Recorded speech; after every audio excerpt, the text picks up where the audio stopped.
Hola, acabamos de estrenar primavera y para mucha gente eso significa el inicio de la temporada de alergias. Según la definición, una alergia es una reacción exagerada del sistema inmunológico frente a una sustancia en principio inofensiva, lo que la convierte en un fenómeno cuanto menos raro, curioso. ¿Qué lleva al cuerpo humano a cometer semejante error? Es lo que queremos saber hoy. ¡Empezamos!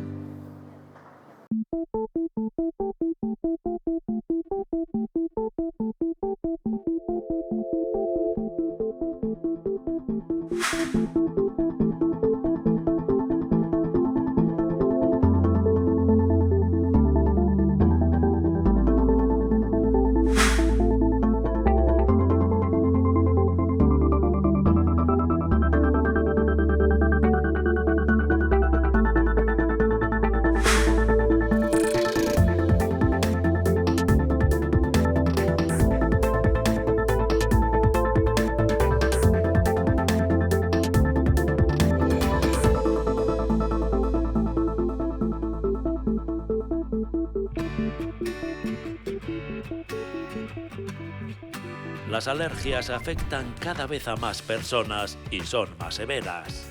Hoy queremos conocer cuáles son las razones que están provocando este aumento. Para ello hemos acudido al servicio de alergología del Hospital Donostia. Iñaki Maiz es alergólogo y se encarga de atender a los niños y niñas que tienen alergias.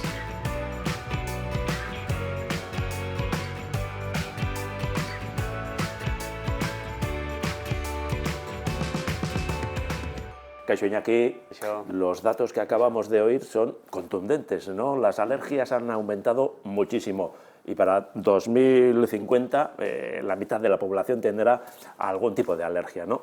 ¿Por qué? Eso es, los últimos estudios estiman que 1 de cada 2 personas será alérgica en el 2050. Siempre decimos que es un problema multifactorial, es decir, que hay múltiples causas que justifican este aumento. En el caso de las alergias ambientales, las causas principales serían el cambio climático, la contaminación, etc. En el caso de las alergias alimentarias, tendríamos que tener en cuenta pues, la nutrición, es decir, que cada vez comemos alimentos más procesados, el hecho de cuándo introducimos los alimentos en la dieta de los niños, etc. Y luego en el caso de los fármacos, pues como cada vez se utilizan más fármacos, cada vez vemos más alergias. Se habla también del exceso de limpieza como factor que ayuda a la aparición de una alergia, ¿no? ¿Es cierto? Eso es, cuando nos referimos al exceso de limpieza queremos decir que hasta hace pocos años nuestros organismos tenían que pelear, vamos a decir, contra diferentes infecciones y ya durante los últimos años estas infecciones han ido, vamos a decir, remitiendo. Por lo tanto, en ciertas personas, y no sabemos realmente por qué, pues su sistema inmunológico, vamos a decir que se vuelve un poco loco y empieza a atacar, empieza a pelear contra sustancias que en principio no deberían de producir ningún daño. Esos serían los titulares, ¿no? Profundizaremos un poco más a lo largo de la entrevista, pero vayamos al principio. ¿Qué es una alergia? Vale, pues una alergia sería una reacción inadecuada, una reacción exagerada contra una sustancia que en principio no debería ser dañina y que se llama alérgeno. ¿Cómo es la respuesta del cuerpo humano en estos casos?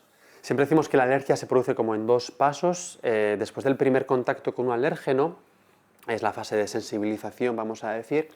Creamos anticuerpos específicos contra esos alérgenos que se llaman inmunoglobulina E o acortado IgE y luego en un segundo paso, una vez que ya tenemos esos anticuerpos específicos, ya si tenemos un segundo contacto o en los contactos sucesivos, esos anticuerpos específicos activan ciertas células, como los mastocitos, como los basófilos. Estas células se degranulan, liberan diferentes sustancias, entre los que se encuentra la histamina, y estas sustancias son las que producen pues, las diferentes reacciones alérgicas. ¿Se nace con alergias o se desarrollan con el tiempo? ¿Van apareciendo? No, nosotros siempre decimos que no nacemos con alergias, sino que las desarrollamos y las desarrollamos contra aquellas sustancias, contra aquellos alérgenos con los que tenemos contacto. Se podría decir que una de las características de las alergias es que son muy cambiantes, que evolucionan con el tiempo, aparecen, desaparecen. Las alergias sí, son muy cambiantes, por lo tanto el seguimiento del paciente es súper importante y son cambiantes en diferentes aspectos. Por un lado son cambiantes en cuanto a la intensidad de las reacciones, es decir, un paciente que tiene reacciones leves a lo largo de los años puede tener reacciones más potentes, más intensas y viceversa. Y también son cambiantes en cuanto a que pueden aparecer nuevas alergias o algunas desaparecer. Acabamos de mencionar las alergias ambientales, ¿no? Las típicas alergias son esas, ¿no? Las más extendidas. Sí, es verdad que en la ciudadanía, que quizás cuando pensamos en una alergia ambiental pensamos en la clásica alergia a los pólenes de primavera, vamos a decir, ¿no? a las gramíneas de primavera. Pero la realidad es que vemos muchas más alergias ambientales. Por ejemplo, en el País Vasco, en la zona de Álava, las alergias a los hongos son también bastante habituales y en la zona norte, cerca de la costa, también son muy frecuentes las alergias a los ácaros.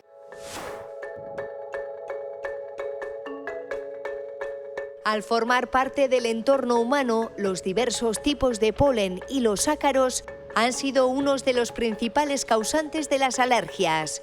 Hoy en día, además, se han extendido en el tiempo. Si tienes alergia a distintos alérgenos, pues tendrás síntomas al contacto con todos ellos. Entonces, el periodo en el que puedes tener síntomas puede alargarse. Por ejemplo, en el caso, por poner un ejemplo, el caso de los pólenes, si únicamente estás sensibilizado y tienes alergia a las gramíneas, tendrás síntomas localizados en los meses de mayo y junio. Pero si además de la alergia a las gramíneas tienes también alergia al polen de algunos árboles, como puede ser el ciprés o el abedul, pues puedes empezar a tener síntomas en el momento en el que polinizan estos árboles, que suele ser ya desde finales de febrero. Por tanto, la época de alergia o la época de síntomas se prolonga. Según las expertas del Hospital Universitario Araba, detrás de esta situación emergente puede haber dos factores principales: el cambio climático por un lado y la contaminación por otro. Y es que el cambio climático hace que los árboles empiecen a polinizar antes y, por tanto, el nivel de polen se mantiene más tiempo. Si a esto se añade la contaminación, la situación empeora, porque el propio polen produce un tipo de proteína a modo de defensa.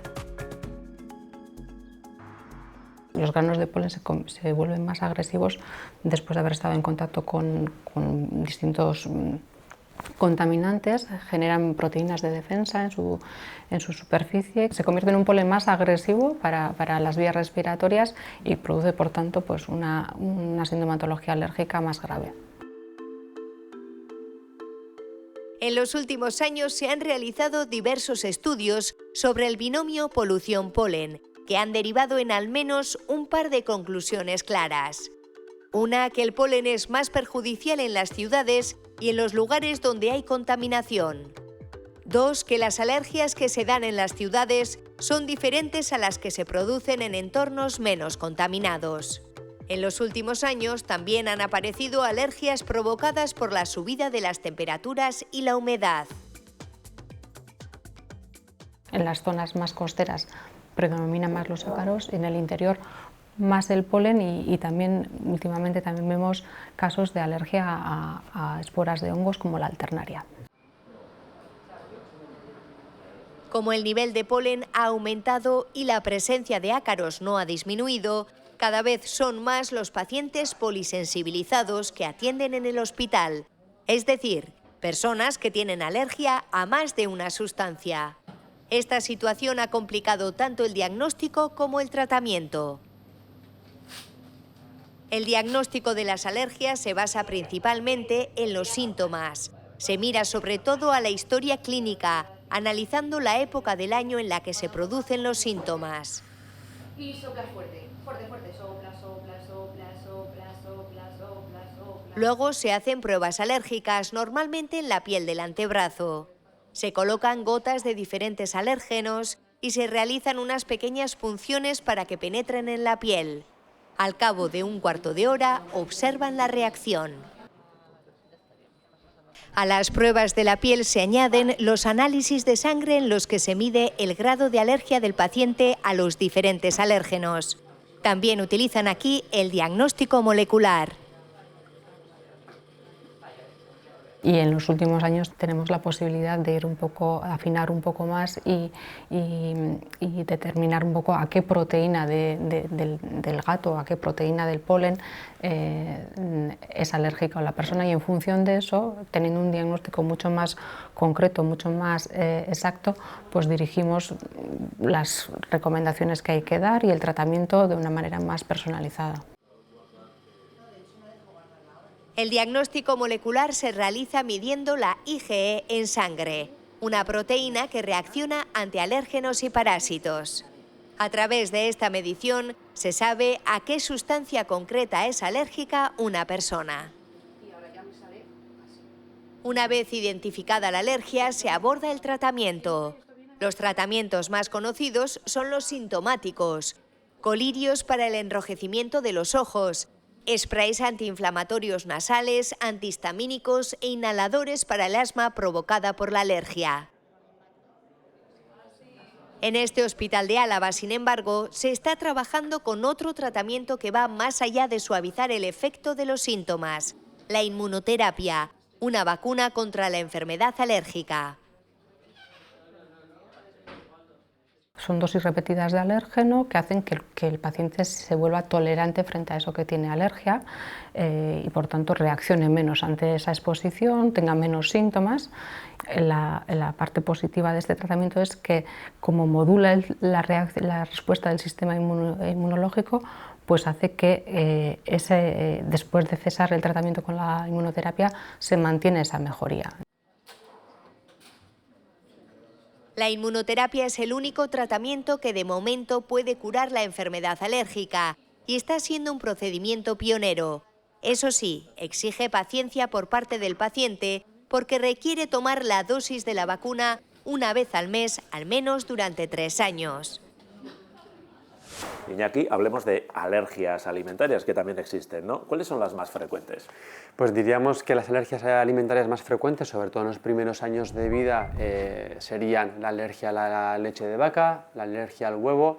En niños un poquito mayores también tiene su importancia la alergia a los frutos secos, y luego ya en la época adulta pues entrarían otro tipo de alergias alimentarias como alergia a pescados, alergia a mariscos, alergia a frutas, etc. En todo caso, habría que diferenciar entre alergias e intolerancias, que no es lo mismo, ¿no? Eso es, sí. La diferencia estaría en su mecanismo, es decir, en cómo se produce una alergia y cómo se produce una intolerancia. Antes ya he explicado que la alergia es un mecanismo inmunológico, ¿vale? Y en cambio en la intolerancia el mecanismo sería diferente. Podríamos tener un déficit enzimático, un problema en la absorción del alimento, por ejemplo, etc. Y es verdad que también esto implica diferencias en cuanto a los síntomas que podríamos tener. Es decir, en una reacción alérgica, los síntomas que podríamos tener podrían ser graves, ¿vale?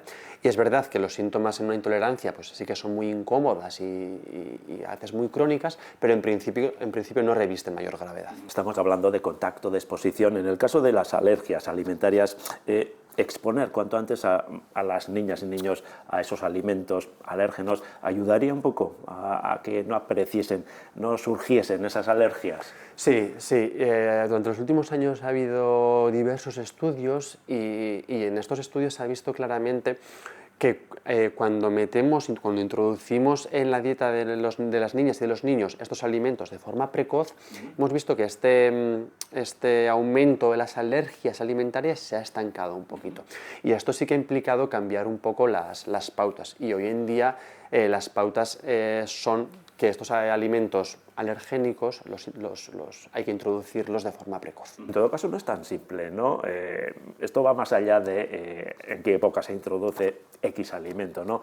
Hay varios factores, un montón de factores implicados. Eso es, como decía al principio, siempre decimos que es un problema multifactorial, que hay diversas causas. Ahora hemos hablado, por ejemplo, de la importancia de cuando introducimos estos alimentos en la dieta de las niñas y de los niños. También parece que tiene cierta importancia que cada vez consumimos alimentos más procesados. Y bueno, se está trabajando mucho en el concepto de la microbiota porque parece que tiene su implicación, por lo tanto es un problema más complicado de lo que parece. Las alergias tienen su riesgo, ¿no? ¿Cuál es el mayor riesgo de una alergia? Sí, tienen mucho riesgo. La reacción más grave en una reacción alérgica sería la anafilaxia. La anafilaxia es una reacción que implica a dos sistemas, ¿vale? Podríamos decir que aparte de la afectación cutánea, es decir, una urticaria, un angioedema, una inflamación, pues aparte de esa afectación tendríamos la implicación de otro sistema, es decir, sistema respiratorio, es decir, tos, que no puedo respirar, sistema digestivo como vómitos, dolor abdominal, etc. Eso sería una anafilaxia. Y en el caso de una anafilaxia grave, es decir, en el caso de un shock anafiláctico, podríamos llegar a la muerte. Wow. Bueno, en todo caso, ¿qué se puede hacer para hacer frente a esos riesgos, ¿no? ¿Cuáles son las pautas? ¿Cuál es la estrategia a seguir? Nosotros la estrategia la dividimos, vamos a decir, en 3 bloques. El primer bloque sería, si tenemos diagnosticado a un paciente de una alergia alimentaria, pues evitar ese alimento en concreto. Lógico. Después tendríamos el tratamiento sintomático, es decir, si alguien ha comido un alimento al que tiene alergia y empieza con una reacción, pues tendríamos fármacos para hacer frente. Tendríamos, por ejemplo, el antihistamínico oral, en casos más graves la adrenalina autoinyectable, etc. Y luego el tercer bloque sería vamos a decir, el tratamiento con el que abordamos, vamos a decir, la causa de la alergia. Sería la inmunoterapia y con esto intentamos cambiar el curso de la enfermedad. Al final lo que hacemos es administrar dosis muy pequeñitas, dosis muy diluidas del alimento al que el paciente tiene alergia. Se lo administramos en un entorno médico y bajo supervisión médica y una vez que aseguramos su tolerancia, pues hacemos aumentos progresivos hasta finalmente llegar a una dosis en el que vamos a decir que protejamos al paciente y que pueda tolerar ese alimento. Basta con asomarse al comedor de una escuela para comprobar cuántos niños son alérgicos a algún alimento. Huevos, leche, pescado, frutos secos. Los expertos advierten de que las alergias cada vez afectan a más personas y que son más severas. Entre un 6 y un 8% de los niños sufren alguna alergia alimentaria, siendo la alergia al cacahuete una de las más frecuentes. Precisamente en la empresa Innoap Pharma han diseñado y producido un innovador tratamiento de inmunoterapia contra la alergia al cacahuete, en cuyo diseño han utilizado la nanotecnología. Precisamente porque la alergia al cacahuete es una de las más severas. Solo con pequeñas trazas ya se puede desencadenar una anafilaxia que puede ser mortal. Además también es muy persistente. De hecho, 8 de cada 10 niños que desarrollan alergia al cacahuete continúan en la edad adulta con esa alergia. Cuando los bebés tienen alrededor de 6 meses, dejan de alimentarse exclusivamente de leche y comienzan a probar los primeros alimentos sólidos. En ese momento se abre un periodo en el que el sistema inmune está especialmente preparado para probar y tolerar nuevos alimentos. La naturaleza está preparada para ese momento, ¿no? Entonces hay muchas células T reguladoras que son un tipo de células que hacen que se desarrolle la tolerancia y es en esa ventana cuando realmente se encuentran en más cantidad. Y a esto se une que se ha visto en un montón de estudios científicos que la microbiota, es decir, la composición de las bacterias que tenga el niño en el intestino también es determinante. Es decir, hay un tipo de bacterias que favorecen la tolerancia a los alimentos. Esas bacterias que se encuentran en la microbiota estimulan los receptores del sistema inmune, favoreciendo la generación de las células T reguladoras y así ayudan a que el organismo acepte el nuevo alimento. Esto es lo que ocurre de forma natural en nuestro organismo y en Innoap Pharma han querido simular ese proceso artificialmente para diseñar este tratamiento contra la alergia al cacahuete. Para ello han utilizado todas las proteínas del cacahuete. Trabajar con la proteína completa y no solo con las proteínas mayoritarias nos permite que después la reacción que tengamos inmunológica sea mejor. Para transportar esas proteínas hasta el intestino, utilizan una herramienta muy particular, la nanotecnología. Se trata de nanopartículas formadas por proteínas de origen vegetal, en cuyo interior encapsulan el extracto completo de cacahuete. Estas nanopartículas se crean en el laboratorio.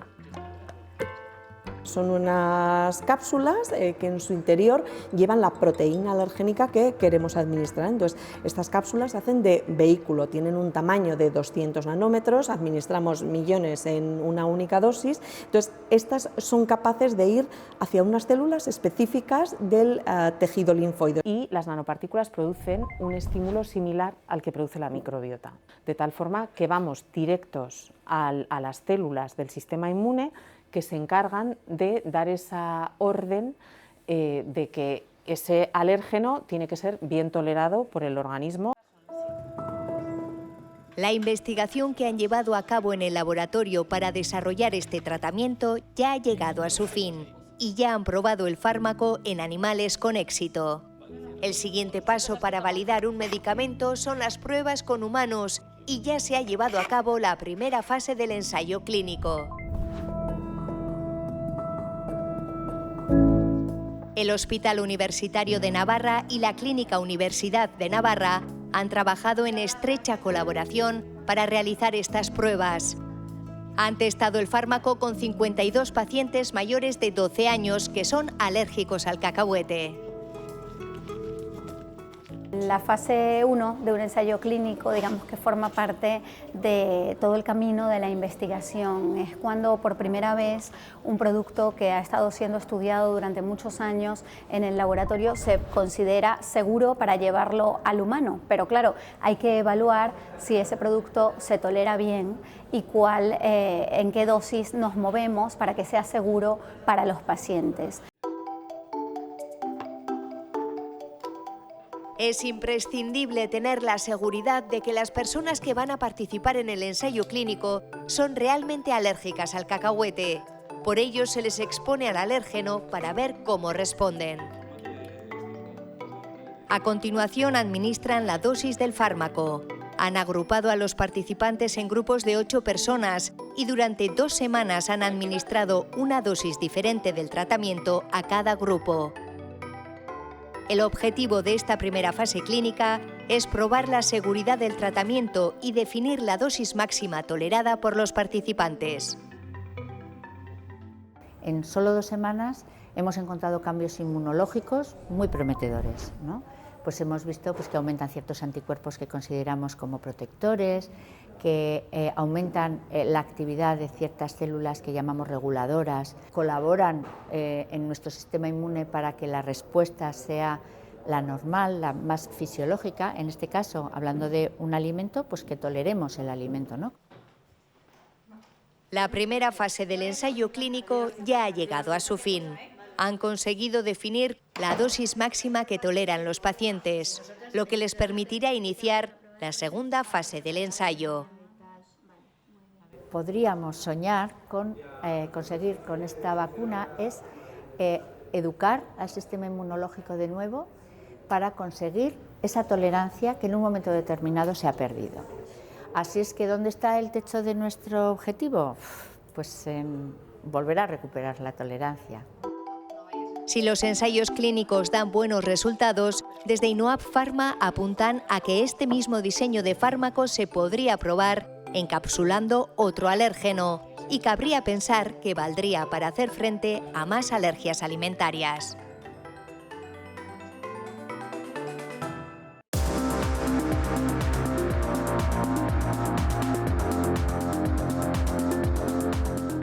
Se puede tener alergia al frío. Sí. Urticaria afrigone. Ese es el nombre técnico de la urticaria causada por el frío. Dicho de forma sencilla, es una reacción exagerada de la piel al entrar en contacto con bajas temperaturas. Como consecuencia, pueden aparecer abones, unas ronchas rojizas similares a las de una picadura, acompañadas de un intenso picor e hinchazón. El culpable, la liberación masiva de histamina en la piel. En casos graves, también puede causar mareos, desmayos o una peligrosa inflamación de la garganta. Curiosamente, para diagnosticar la alergia al frío solo hacen falta cubitos de hielo. La buena noticia es que es muy poco común. De hecho, solo afecta al 0,05% de la población. La mala, que no es la única alergia rara que existe. Por ejemplo, hay gente alérgica al agua, al sol, al sudor e incluso a las vibraciones. Iñaki, ¿cuál es la alergia más rara que has tratado? Porque hay alergias muy raras. Es verdad que esta es una pregunta muy recurrente en el entorno familiar o en el entorno de amigos. Es verdad que para los alergólogos no son alergias extremadamente raras, pero sí que producen curiosidad en la ciudadanía. Entonces, uno sería la alergia a la LTP. La LTP es un panalérgeno vegetal, es decir, es un alérgeno que se encuentra en todo el mundo vegetal en diferente número. Sobre todo se encuentra en la piel de las frutas rosáceas, es decir, en la piel del melocotón, briñón, paraguayo, etc. Y aquí lo que es curioso es el tema de los cofactores. El hacer ejercicio físico, el estar enfermo, tomar antiinflamatorios, el dormir poco, en el caso de las mujeres la menstruación. Y por ejemplo, pues lo que ocurriría es que un paciente con una alergia a LTP podría llegar a tolerar sin problemas un melocotón con piel en el caso de que esté bien, pero esa misma persona, si come el melocotón con piel y después hace deporte y además está enfermo y si es mujer además tiene la menstruación, podría tener una reacción alérgica grave. Lo que no es tan raro es tener alergia a ciertos medicamentos, ¿no? Por ejemplo, muy extendida o bastante conocida alergia a la penicilina, ¿no? Es un doble problema en este caso. Sí, también aquí hay una cifra que se repite en diferentes estudios y es una cifra muy llamativa porque se dice que el 90% de las personas etiquetadas de alérgicas a las penicilinas realmente no lo son. Y es verdad que esto tiene varios problemas. Tendríamos que utilizar otros antibióticos que no son tan eficaces, son más caros, suelen tener más efectos secundarios, pueden producir más resistencias bacterianas. Podríamos hablar de un diagnóstico erróneo en este caso. Muchas veces, más que un diagnóstico erróneo, que también suele ser que no hay un diagnóstico claro, mejor dicho, que no se ha realizado un estudio. ¿Qué queda por investigar en el mundo de las alergias? Pues todo. Te diría, es una especialidad, es un campo bastante joven y queda muchísimo por investigar. Por ejemplo, en los últimos años, en cuanto al diagnóstico molecular y al estudio molecular, se ha avanzado muchísimo, pero yo creo que queda todavía muchísimo. O sea que aparecerán nuevas alergias, se me ocurre. Eso seguro. Hoy en día tenemos alergias que hace unos años no teníamos y seguro que en el futuro tendremos nuevas alergias, porque al final el mundo cambia, nuestro entorno cambia y como nos hacemos alérgicos a aquello a lo que tenemos contacto, pues seguro que aparecerán nuevas alergias. Oso ondo, Iñaki. Eskerrik asko. Mila esker zure, Iñaki.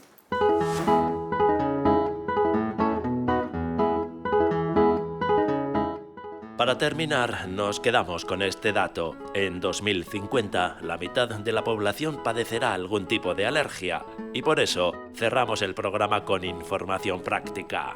A medida que sube el número de personas afectadas, aumentan también las asociaciones de gente que sufre alergias.